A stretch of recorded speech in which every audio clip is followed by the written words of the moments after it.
Hello parents and boys. Today's program we have two parts. Our part B, as per usual, will be a strength and conditioning component. Our part A, or warm-up part, is slightly different. We're going to do some agility drills as your warm-up. With the agility drills, I would like you to work for roughly 30 seconds.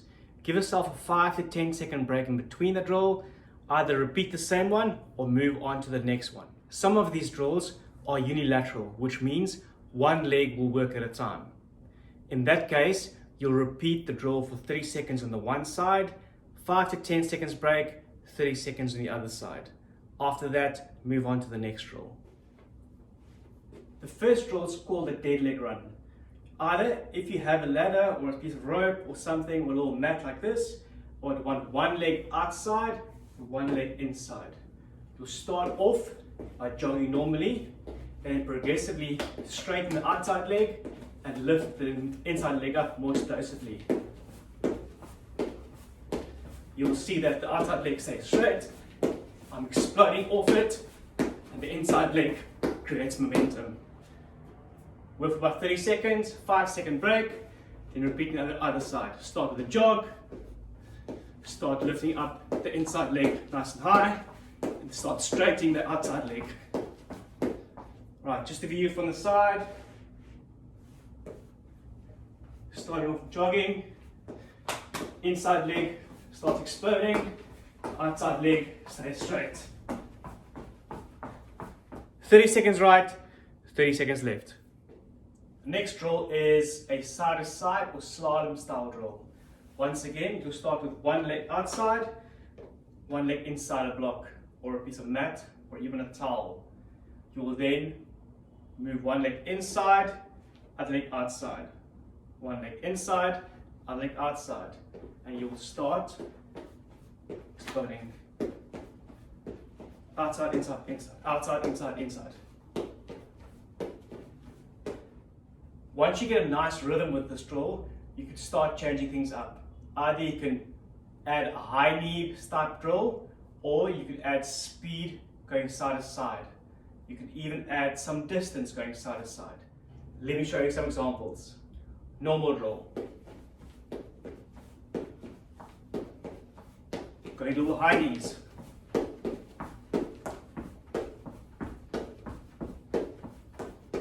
Right, you can now add some speed to the drill or increasing the distance from side to side.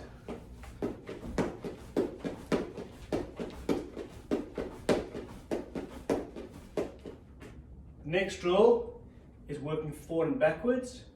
So you'll have one foot, or your both feet outside the block, and when you go, you will lead one foot in, out, in, out, out. Okay. Change it up by leading with the other leg.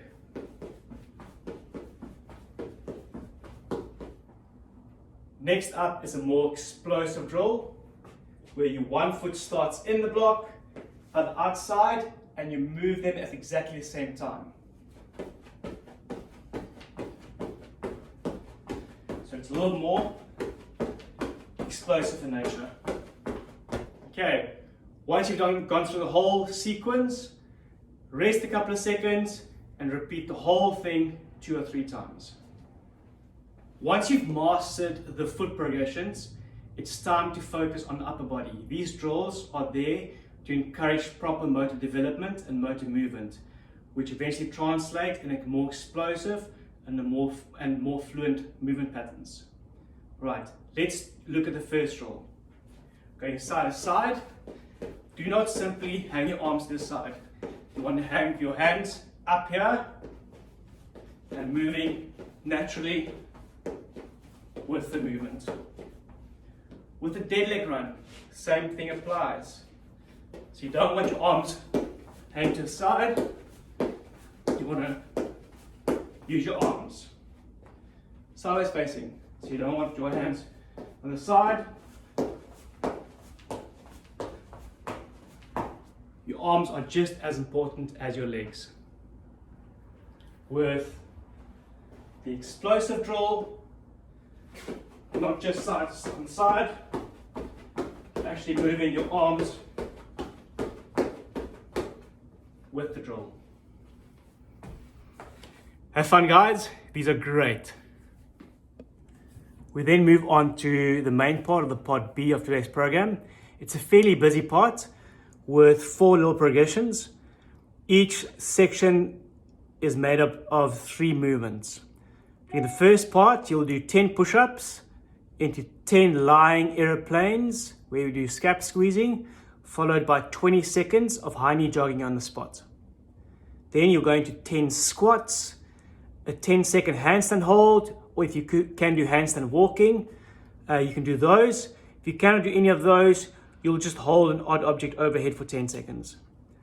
Then you follow it by 20 seconds of on-the-spot butt kick jogging.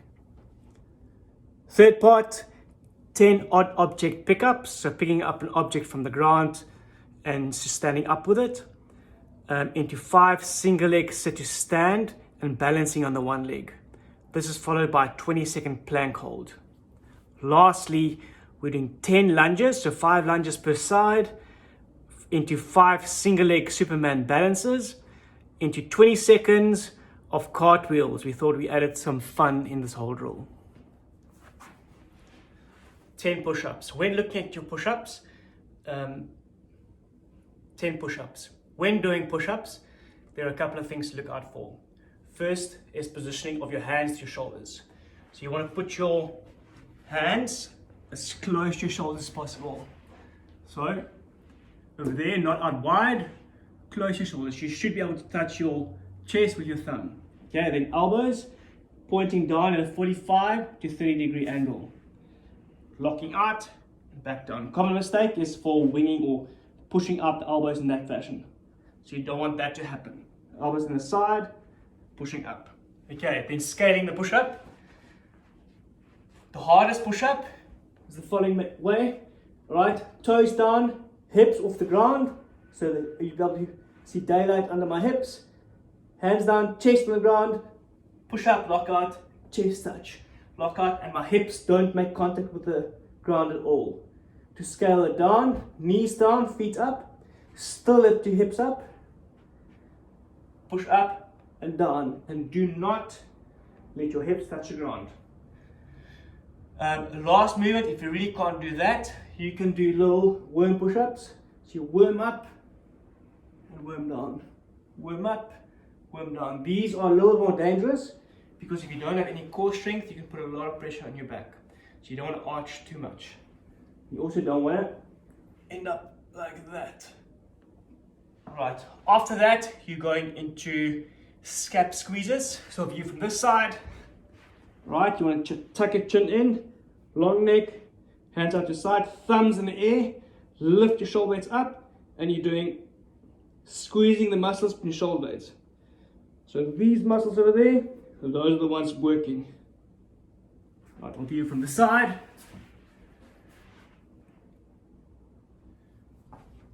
You'll then follow that up with high knees jogging on the spot. So jogging, high knees jogging.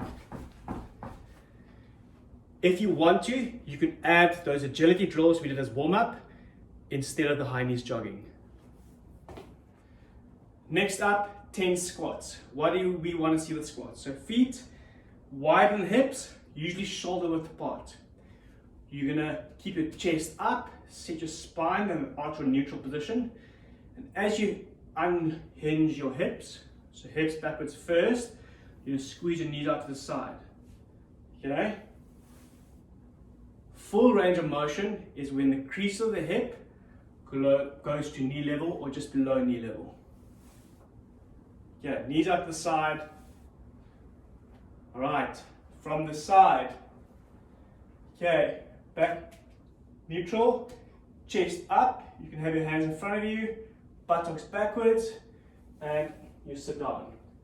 Things to look out for is that your heel always stays in contact with the ground. You do not want your heels to lift up. Buttocks backwards, sit backwards onto your heel. If you lose balance backwards, it's a good sign that you're keeping the pressure to your heels and making the important muscles, your glutes, do most of the work. Then you're going into handstand holding. The key with handstand holding is that you find a wall, make sure you've got a solid lockout before you jump upside down. Okay, active shoulders, you keep driving up, you never want to relax your shoulders. From the side view, when you're in upside down position, you do not want to arch your back, you don't want to hang in your back. So you want to pull your ribs and hips together, nice tight tummy, overhead position, and hold for 10 seconds. If you are fairly proficient in this position, maybe see how long you can hold this position. Don't stop at 10 seconds, go for longer. Active shoulders, hips in, pull your tummy tight, drive the chest forward, active, push, push, push. See if you can push the floor away from you. If you are uncomfortable with handstand holds, there are scaling options. So one, you can get a chair or a bench. All right, you'll put your feet on the bench, you'll walk yourself upside down and hold that position. Okay, once again, squeeze shoulder blades together, active, feel like you're driving the floor away from your body, get your head forward as fast as possible, and hold for a couple of seconds. After your squat and your handstand holding, you'll do 20 seconds of on-the-spot butt kicks or one of the agility drills we did as warm-up. Next up, 10 odd object pickups or lift-ups, or how we refer to them in the fitness industry, deadlifts. What these are supposed to do is teach you how to pick something safely, how to pick something up safely from the ground without hurting your back and using the right muscles. Okay, so over here, I've got my odd object, a 5 kilogram water bottle, 5 liters. You can use a rock, you can use a little weight, and depending how strong you're in this movement, you can mix things up and make it a little heavier. Okay, the key over here is positioning. Right, feet from the front, feet under your hips. Not as wide as a squat, it's under your hips, closer. Don't let your knees collapse in, knees neutral. So hips, knees, feet in line. The odd object is between my feet. So not in front of me, not behind me, in between my feet. Okay? You're gonna have your chest up, arch your back, lock out, and back down. Let's view that from the side. So feet under my hips. Okay? Back arch. First thing you do is unhinge your hips, but your back stays neutral. Lots of tension over here. Alright? Chest up, and you're lifting with your legs, hamstrings, buttocks. Lifting up, back down. Lifting up, back down. Okay. Once you get proficient in that, you can increase the distance. So drop your odd object to the side. Now you have to go even lower.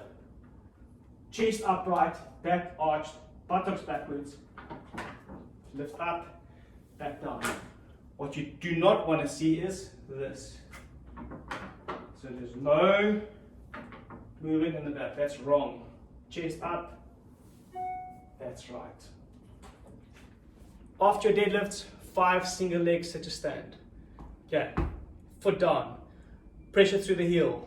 One leg in front of you. Stand up and down. Knee positioning out to the side, not collapsing in. Up, down, up. 5 right, 5 left. After the deadlifts or the odd object pickups and the sit to stand drills, you'll be doing a 20-second plank hold. A couple of things to look out for the plank hold. I'll give you the front view and side view just to make sure you're doing it correctly. First thing, elbows directly under your shoulders. Elbows directly under my shoulders. Okay, I don't want my hands together, I want my hands apart. Okay, got that. Right, from a side view. So elbows still under my shoulders, not in front of you, not behind you, directly under my shoulders. Okay, the first thing you do is engage your tummy, core. Imagine you want to squeeze the bottom of your ribs toward your hips. So pull them together. Over there. Okay, you don't want to hang into your back, you don't want your buttocks too high. So hips, shoulders in one line. Hands apart, hold for 20 seconds. If you're fairly proficient in this movement, see how long you can go. Last little bit today, 10 lunges. Once again, similar to the deadlifts, your hips, feet, and knees in one line. Stay in that position.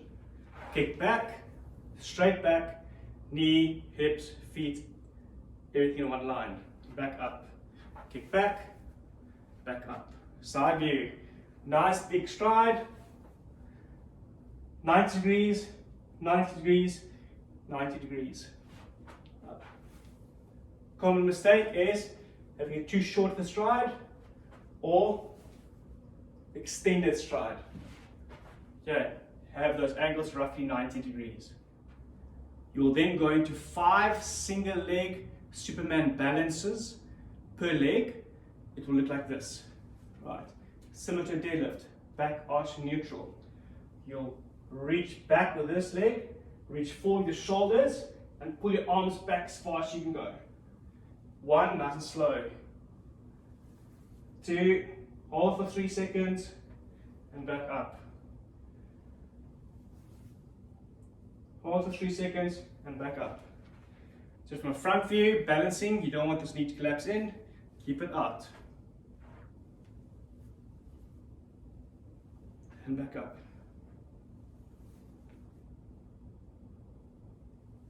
And back up. After that drill, you'll finish off with 20 seconds of practicing your cartwheels. That's it for today. Lots to do, lots to practice, a couple of new things. Have a go at these, have some fun trying. See you guys next time. Cheers.